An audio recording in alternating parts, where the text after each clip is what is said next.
예, 대단히 반갑습니다. 그동안 잘 지냈습니까? 오늘 이 시간에는 내가 할 수 있는 일에 대해서 함께 생각을 해보려고 합니다.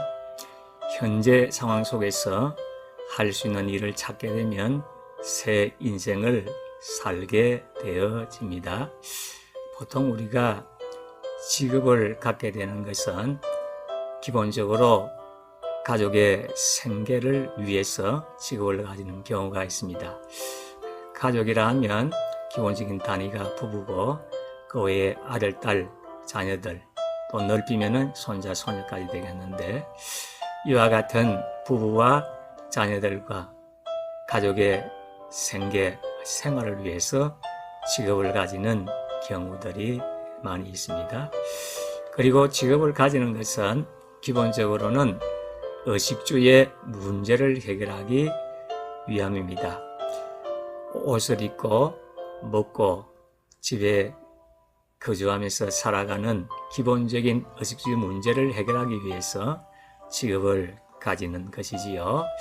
그뿐만 아니라 조금 더 구체적으로 들어가면 자녀 교육을 위해서 직업을 가지는 경우가 있습니다. 내 아들, 딸이 교육을 받으려고 하면 유치원에서부터 초등학교, 중학교, 고등학교, 대학교 그 이상까지 공부하는데 많은 교육 비용이 들어갑니다. 그래서 이러한 자녀 교육을 정상적으로 또 원만하게 시키기 위해서는 직업을 가지고 돈을 또 벌여야 되고 그와 같은 돈으로 자녀 교육에 힘을 써야 되어지는 것입니다. 그러나 프랭클은 이러한 생존과 생활과 관계된 직업과는 조금 차원을 달리하고 있습니다. 프랭클에 의하면 직업이라는 것은 정신적 신경증과도 관계가 있다는 것입니다. 이것을 유제닉 뉴로시스라 그러는데, 직업이라는 것은 정신적인 신경증과도 깊은 관계가 있다는 것입니다. 그러니까 단순한 생존이나 생활보다도 정신적 차원에 있어서 문제가 발생할 수 있다는 것입니다. 그것을 프랭클은 실존적 욕구 불만이라 그런 표현을 합니다. 여기에 실존이란 말은 실제로 존재한다는 것인데, 실존이라는 용어는 실존 철학에서만이 사용하는 것입니다. 실존 철학에서는 존재와 실존을 구분을 해서 얘기합니다. 이 존재라는 것은 지금 있는 모습 그대로이고 현상적인 것이고 현실적인 것이지만은, 실존이란 것은 실제적으로 존재한다는 것입니다. 그래서 직업을 잃게 되고 실직을 하게 되면 실존적 욕구 불만 상태에 들어간다는 것입니다. 그것을 또 다른 표현을 하면 존재감을 상실하게 되어진다는 것입니다. 모든 사람들은 자기의 존재감을 느끼면서 살아가고 있습니다. 내가 누구이며 내가 무엇하는 사람인가, 그것을 생각하고 느끼면서 살아가는데, 직업을 잃고 실직을 하게 되면 이러한 존재감을 상실하게 되어진다는 것이지요. 내가 누구이며 무엇을 하는 사람인가 하는 것에 대한 존재감을 상실하게 되어집니다. 그래서 조금 심화가 되어지면 자기를 비하하게 되는 거지요. 자기 스스로 자신을 멸시하고 무시를 하는 그런 상태에 빠지게 되어지는 것입니다. 그리고 이것이 좀 깊어지면 우울증에 들어가게 되는 거지요. 우울증세로 들어가서 삶의 의지를 상실하게 되고 삶의 의욕을 상실하게 되고 일상적인 생활 속에서도 고통을 당하면서 살아가는 것입니다. 오늘날 우리 사회와 국가에 있어서 우울증은 심각한 사회적인 문제, 국가적인 문제가 되고 있습니다. 통계에 의하면 우울증으로 고통당하는 사람이 지금 우리 한국 국민의 10% 정도가 된다고 합니다. 지금 우리 한국 국민을 5천만으로 추산했을 때에 10%면 500만이라는 엄청난 숫자가 되는 것입니다. 그래서 500만의 국민들이 우울증세로 고통을 당하고 있다는 것입니다. 그런데 2013년도 우울증 성별 진료 인원 점유율을 보면 남자보다도 여자가 2배 이상 많은 것으로 되어져 있습니다. 남자의 경우는 31%, 여자의 경우는 69%가 되어지는 것입니다. 그러니까 남자보다도 여자가 2배 이상 우울증세로 고통당하고 있으며 우울증세에 걸릴 가능성이 아주 많다는 것이죠. 그리고 우울증 발생 원인을 보면 제일 먼저 스트레스가 75.1%를 차지합니다. 그 외에 가정환경, 성장 과정 등의 문제가 44%, 지나친 경쟁에 따른 피로가 43.8%, 심약, 마음이 약한 것이 38%, 유전으로 오는 것이 26.9%, 자아 정체성 혼란이 23.2% 되어져 있습니다. 그런데 이러한 우울증이 다시 유병, 재발하는 확률이 있습니다. 1개월 이내는 5.3%, 6개월 이내는 9.8%, 1년 이내는 12.9%, 평생은 20%로 추정하고 있습니다. 근데 우울증도 문제지만은 우울증으로 인한 자살 관련 행동을 하는 비율이 심각한 사회적이고 국가적인 문제가 되어져 있습니다.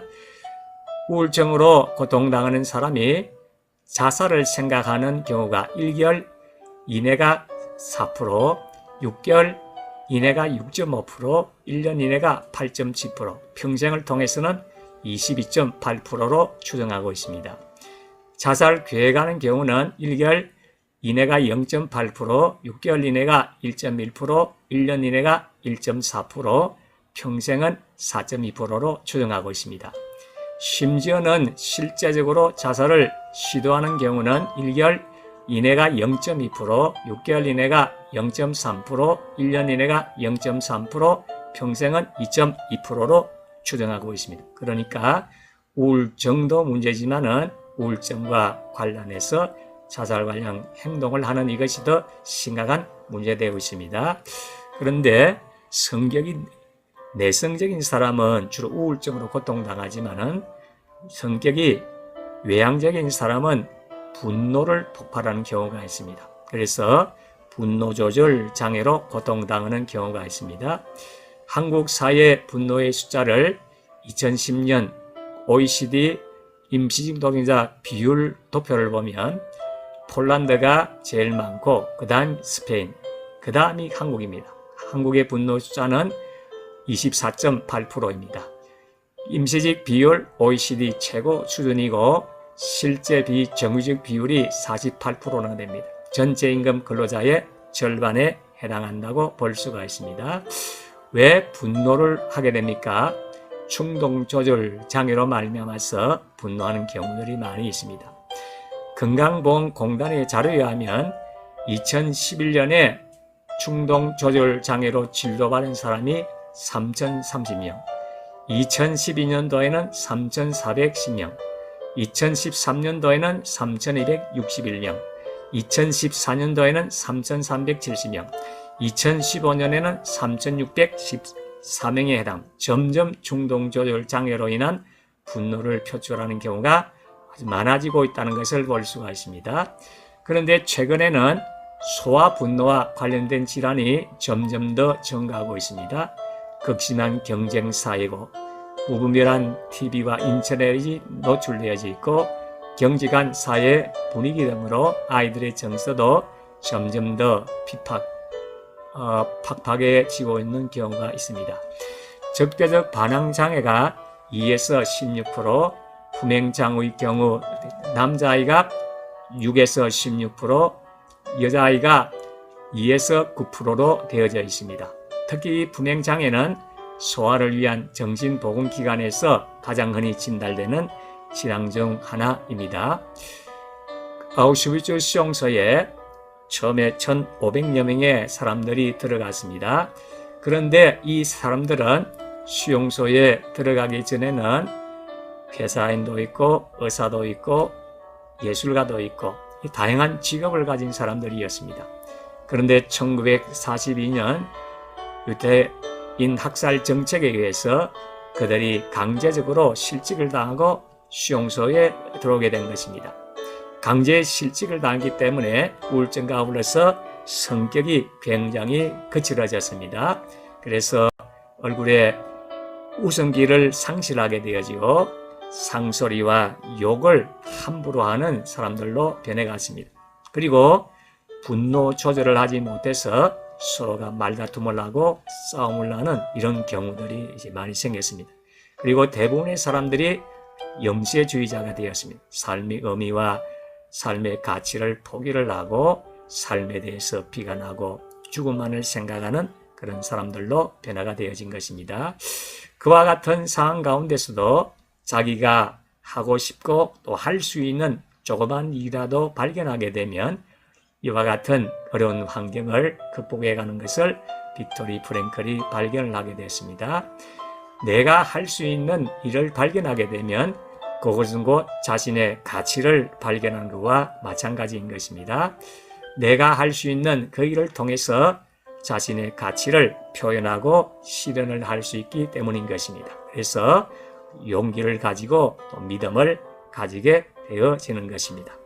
처음에는 조그만한 일로 시작을 하고 출발을 했지만은 점점 더 구체적인 꿈과 비전을 가지게 되어서 그 방면에 대해서 더욱더 잘하게 되고 전문가가 되어지고 그 일을 통해서 자신의 가치를 실현하는 일들을 보게 된 것입니다.